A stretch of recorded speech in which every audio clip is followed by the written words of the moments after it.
For most of recorded human history, the average life expectancy was between 20 and 40 years of age. That means most of you watching me right now, me included, would already be dead. It wasn't until the mid-1800s that the average grew past 40. Those born in 1910 were only expected to live to be 49 years old. Oh, and get this. This is pretty funny, actually. The Social Security Administration was created in 1935, right? Well, if you were born in 1930, the life expectancy for men was 58 and 62 for women. But the retirement age to qualify for your Social Security was 65. Do you see any problem with that? That means it was set up for everybody to pay into it, but no one to withdraw from it. And we thought Ponzi and Madoff had clever schemes, right? Today, the average life expectancy here in the United States is 78.7 years. But if you reach the age of 65, your expectancy goes up to 84 for men and 86.5 for women. What are your odds of living to 100? If you get to age 65, then you have a 3% chance of making it. If you're a woman, your odds go up to 6%. But if you're a Darren Daily member and you follow me closely over the next 6 episodes here, we're gonna raise your odds up closer to 100%. How does that sound? Fairly recent research has determined that our bodies and brains are actually designed to live to 115 years before the whole thing just sort of collapses. So what gives then? Why aren't we reaching our full age potential? It's a good question, right?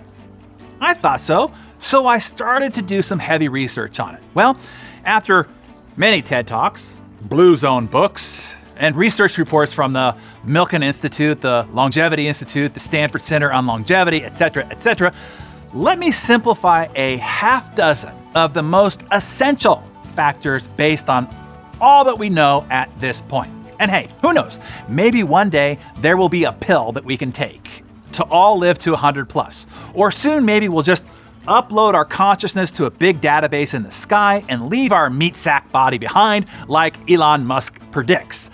But at this point, living to be 100 plus requires putting in some effort. The work is simple, mind you, if you know what to do. It will just be, like all things in life, doing it consistently. That will determine your destiny. Literally. This is a life or death series we're talking about here. Okay, let's get started. Here's number 1. Movement. Damn it, you say. You thought sitting on the couch with a bag of Doritos, watching every college game on Saturday, or binge watching episodes of The Housewives was gonna be the first prescription. No. You gotta get off the couch and out of the desk chair and move your meat sack around. Hey, it's likely you are sitting right now. It's also likely you've already been sitting where you're sitting right now for a while. You see, we lose track of just how much we are sitting all damn day. Think about it for a second. During your morning coffee and routine, your drive to work, your 8-hour day at a desk job in relentless meetings, sitting at the dinner table at night, sitting in your favorite chair or on the couch to unwind before bed, where you will be sitting horizontally for another 7 to 8 hours. It's crazy, right? Hell, we used to at least had to go run around and do errands. Not anymore. Now we buy everything online and bank from our phone. We never have to leave the dang chair or couch. The greatest disease of our age is the sitting disease. And hey, I'm guilty of it too. Really guilty of it, in fact. I'm sitting down right now talking to you, for crying out loud. So let me scare you straight, like I was when I studied the research. Research shows that long periods of physical inactivity significantly raises your risk of developing heart disease, diabetes, cancer, and of course, getting fat, obesity. How's that for a bit of cheery data? Australian researchers reported that each hour spent watching TV is linked to a 18% increase in the risk of dying from cardiovascular disease.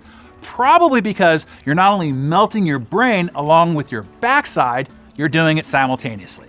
Now, for my gym buffs, we don't really make up for it in an hour or two at the gym. I know, I was bummed to hear that too. Right, Chris?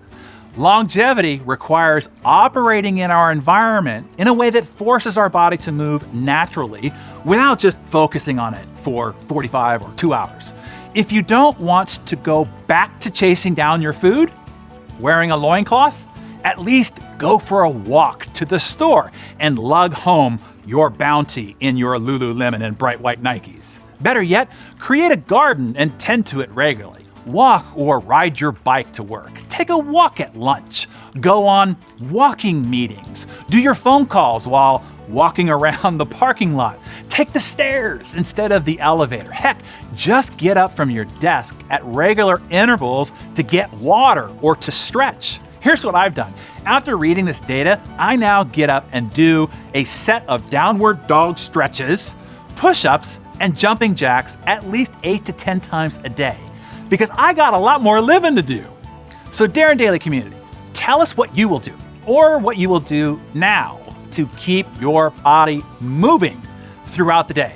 Share your thoughts and inspirations in the comments below, then get your butt up and start moving through your day. But be sure to bring your rump right back here for the next essential factor to making it to 100 plus. The next factor is a lot less obvious, but is one of the biggest reasons why we lose a lot of our great icons and superstars way too early in life.